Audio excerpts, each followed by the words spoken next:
With that, sir, as part ng aming ginagawang activity trabaho, I'm proud and to say na wala po tayong kinukontrol na trend pagdating sa insurgency problem natin dito sa province ng Pangasinan. But just the same, we don't want to be complacent. Ayaw nating hayaan na munding manumbalik yung problema natin sa insurgency. That's why continuous po ang ginagawang operation ng ating mga kasundaldahan. Right now, we don't call it combat operation. We call it stability and support operation para mas mapanatili ang kaayusan at katahimikan dito po sa ating probinsya. At the same time, we conduct training sa tulong po ng ating PDRMO kasi we don't want to be caught off guard kapag may panahon po ng sakuna. So actually, last week lang po, nag-conduct po tayo ng training together with the Coast Guard and the PNP. And we will continue to conduct and cooperate with the other LGUs sa munisipyo para in case na ma-identify natin saan yung mga hazard-prone areas na kailangan po agad namin deployan. Rest assured po na bago pa lang po dumating ang sakuna, i-deploy na po natin yung ating mga tauhan para madalis pong makareact in times po na kakailanganin po sila. So with that, sir, nais pong ipaabot ng 71st IB is handang makipagtulungan at sumuporta sa lahat ng programa at proyekto ng pamahalaang panlalawigan para mas mapanatili ang kapayapaan, kaayusan at patuloy na pag-unlad ng Pangasinan. Inaasahan po namin ang isang matibay na partnership sa pagitan ng Philippine Army at ng pamahalaan panlalawigan ng Pangasinan.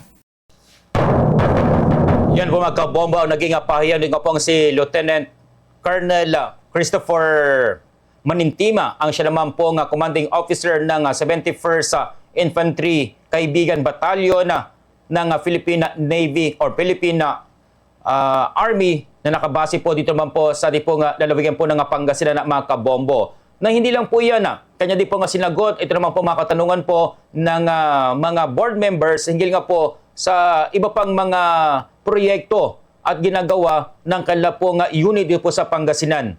Dahil hindi lamang po dito po sa pagkakaroon po ng mga training para po sa in terms po na may mga calamity or sakuna, ay nakikipagtulungan din po sila sa iba't iba pong mga sektor. Dahil sabi nga po nila, hindi lang po sa security ang kanilang pong focus, kundi magbigay tulong sa mga kababayan po natin na nangangailangan po dito po sa Pangasinan. At narito pa po ang naging payag po itong si Lieutenant Colonel Christopher Manintima, ang siya naman pong commanding officer ng 71st Infantry Kaibigan Battalion ng Philippine Army dito naman po sa lalawigan po ng Pangasinan.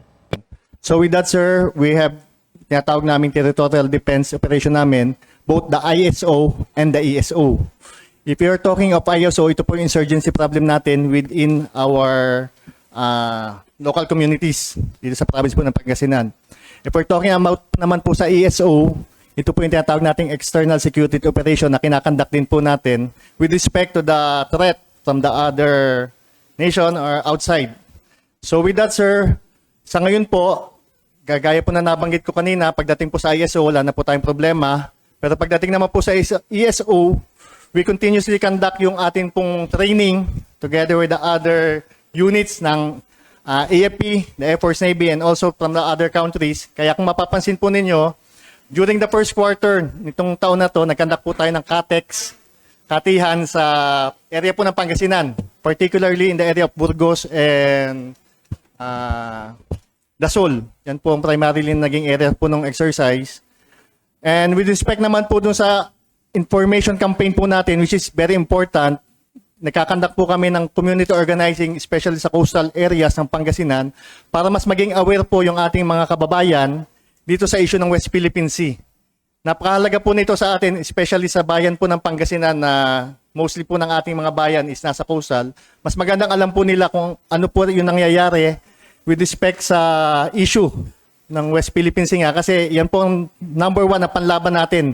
Ang kapwa po natin is aware and mas alam po nila na hindi sila nadideceive dun sa information na ginagawa po ng mga other countries. Hindi ko na po babanggitin kung anong bansa po to. But I'm sure, alam niyo na po yun.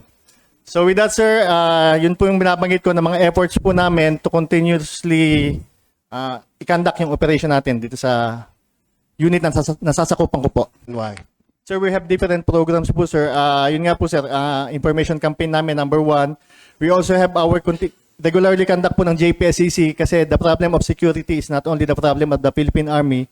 That's why we in the Philippine Army, the PNP, the Philippine Coast Guard, and the private sectors are conducting regular meetings with the help of Honorable Board Member Sabangan po. May kinakandak po tayong Kalasag, Pangasinan. That security consultation meeting is attended by all the security managers sa mga vital installation dito po sa province ng Pangasinan para po mas aware po sila at mas magkaroon po tayo ng programa na in times of calamity, not only man-made or natural calamity, is nakahanda pa rin po tayong tugunan yung mga problema na mag-a-arise po doon. So with that said, sabi ko nga is we just want to prepare ourselves para hindi po tayo laging mas maganda na po yung may plano kaysa biglang may mangyayari na wala po tayong magagawa. Yes, sir. Situational, sir. If intelligence report indicate the possible presence of armed groups in such a municipality within your area of responsibility, what immediate action your battalion while ensuring the safety of civilians? Sir, as part of the unit ng AFP, with coordination sa mga higher units po namin, we already have a tinatawag po naming operational plan. So number one concern po natin is yun nga po, protektahan yung ating interior area at the same time, masecure po yung mga civilian natin.